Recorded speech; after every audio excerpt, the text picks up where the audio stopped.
And with Brexit... In the Brexit process. A Brexit deal. Brexit. To Brexit? Brexit. No Brexit, isn't it? Voters in the United Kingdom have voted to leave the European Union.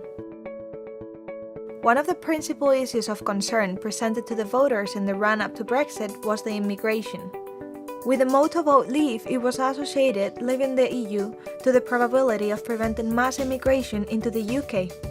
Multiculturalism does not work. Britishness does. They met with a bunch of migrants in Calais. They said they could all come to Britain. It's impossible to build a cohesive society. Brexit must mean control of the number of people who come to Britain from Europe.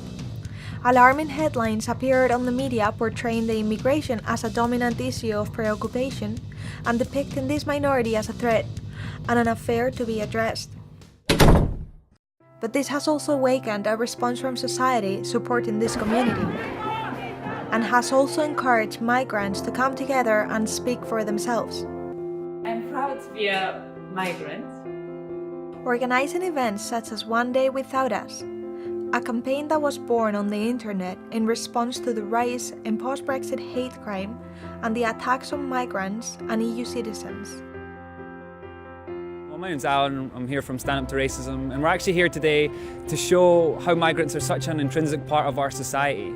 The idea behind today's protest is that migrants are a massive part of society, and to give people a chance to think about what would our society be like if we didn't have them in it. Think about what unites us so that we can show that what very often politicians or media are trying to tell about us is simply not true, because we are not letting them divide us. We're here together. I decided to contact the migrant-led organization who coordinated this event in Edinburgh. Hi, my name is Issa. My name is Alicia. My name is Paweł Orzechowski. My name is Joanna Zawadzka. We are part of Migrants Scotland.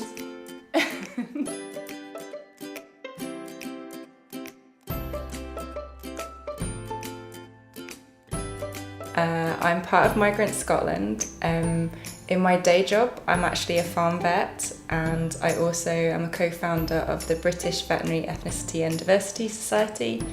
I fight for migrant rights and anti-racism. I'm Polish. I live in Edinburgh. I moved here in 2006. And since then, I've been involved in many initiatives aiming to promote positive dialogue and integration of migrant communities in Scotland. Vote You Are at Home campaign started, mobilising EU citizens, mainly Polish, to take part in elections, and Bloody Foreigners, which is a movement encouraging EU citizens and other foreign-born nationals to register and donate blood.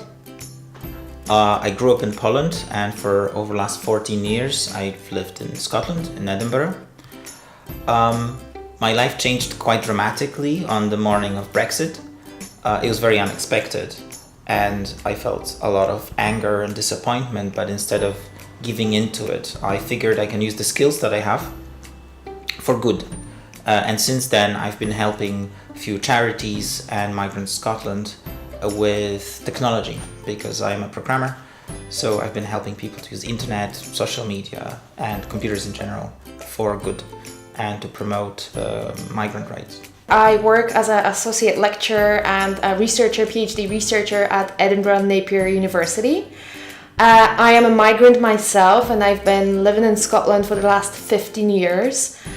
I deeply care about the migrants community, our rights and our contribution in Scotland.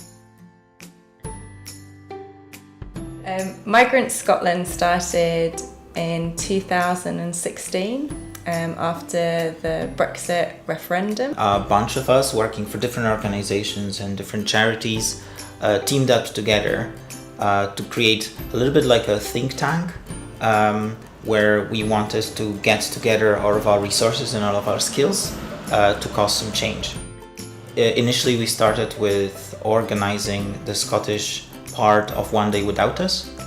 One Day Without Us, it's sort of like a migrant visibility day where in different workplaces or universities people would bring food from their country, or like educate their colleagues saying, listen, I wasn't born here, but I'm proud from where I'm from. So that would happen on one day. For example, where I worked at the time in a digital agency, over half of us were foreign. So it was this gigantic sharing lunch with food from 12 different countries. And we called it One Day Without Us, just so people would realize how a day without all the migrants would look like. But not in a negative way, but in a positive way. Look how much wealth and wonderfulness migrants bring. So after we'd done the first One Day Without Us, we decided that we should be organising all year round, not just for one day. Now I'm teaching at Edinburgh Napier University. I'm doing a PhD there as well. I love teaching. I've been involved with the local communities, doing quite a lot of filming actually, and digital media, community work. This is my place. I love it.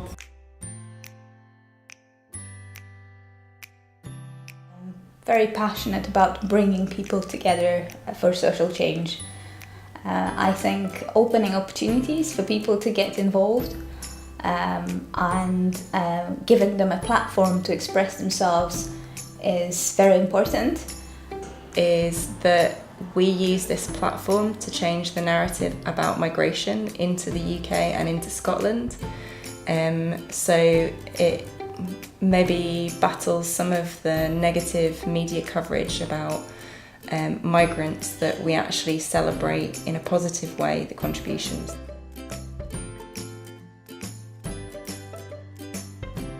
I believe that this was a very important movement, and also very needed in Scotland at the moment, where all of these the situation around migration perhaps is changing due to Brexit.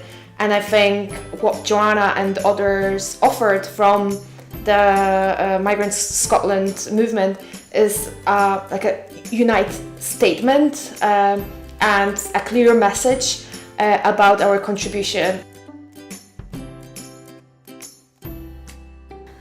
In the future, I see Migrants Scotland as a part of a wider migrant movement. I think at the moment migrants and EU citizens are underrepresented, and the attitudes towards migrants changed since the Brexit debate.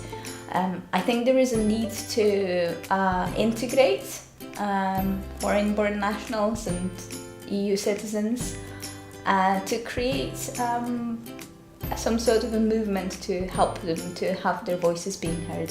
That our voices are being heard around the country, and I would like to send out a positive message about migration and what we do locally and what we have been doing here as people who are living in the same community, people who are sharing the same space. I feel that the conversation around migration has been hijacked by people who are trying to gain power by spreading hateful messages and fear in terms of how migrants are perceived. And I think my role is to maybe share these positive messages. For example, during local election, a year and a bit ago, we helped people who didn't register for local elections find out where they can register, who they can vote for. And it wasn't planned, it just happened a week before election. So we've heard the need of local migrant community, and we helped them. We helped us. So we're gonna, the way I look at the future is quite responsive right now.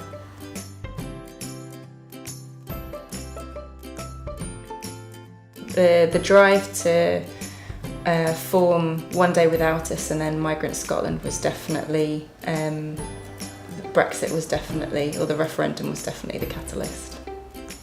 The idea was that we should leave the EU, which would control EU migration, but I think behind the anti-immigrant rhetoric was actually a fear of non-EU migration. And for me, it's a very worrying sign when, I guess, a country starts rejecting white migrants.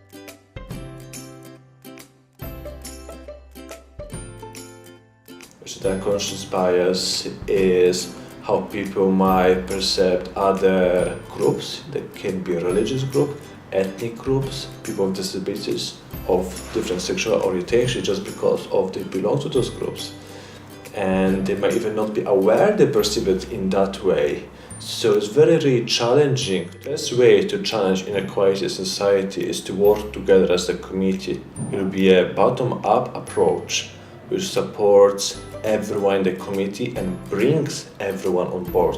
What was very concerning was that there was no debate about the contribution migrants make and no real information sharing about the human capital that Britain gained from migration.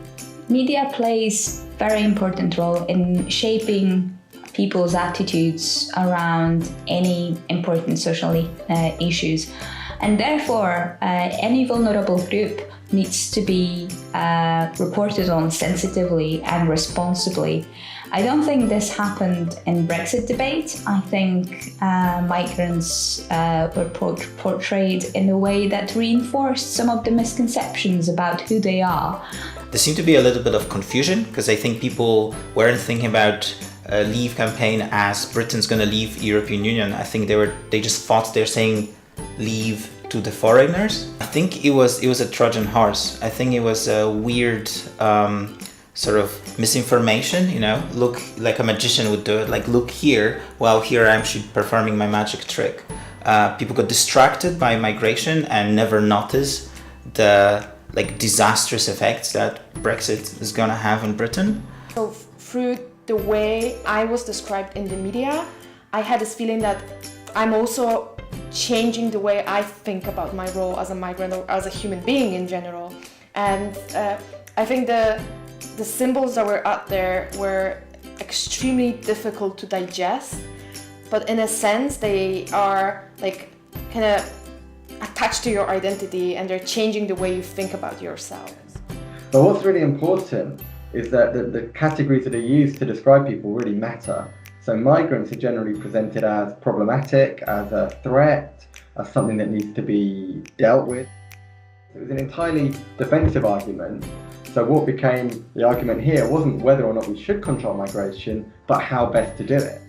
Discursive psychology is an approach to psychology that says rather than trying to work out what people are really thinking, what's really going on in people's minds, we should instead focus on what's being done through interaction. So the focus becomes looking at how people talk, how people interact, what's written in newspapers, for example, and what those arguments achieve.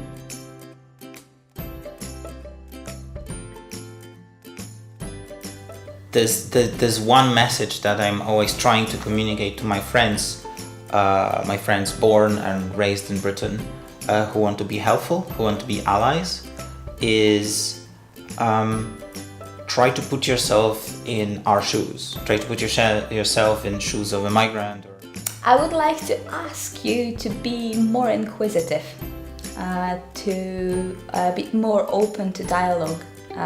If you know anyone who wasn't born here, have a conversation with them, get to know them a little bit better. I think what we need in this country is to reconnect. Because of Brexit debate, I feel we are even more divided, and what we need is to unite again. Portraying people from the outside or portraying migrants as vulnerable people or as people in a dramatic situation who came here because they were poor or there was someone trying to kill them in their country because there was war or something. That type of demonizing, even if it serves a positive cause, it's toxic because we live in a modern world and people travel all the time. Somehow streaming the narrative around migration into crisis, maybe it sells more papers, but it's really not communicating the state of reality right now. Throughout my lifetime, I've been fighting smaller battles, kind of like one-to-one individual battles against people who are racist or expressing problematic ideas. And from Migrants Scotland, what I learned was that we're stronger together and that we need to be more coordinated in our fight and that we need to fight systems rather than just individual people.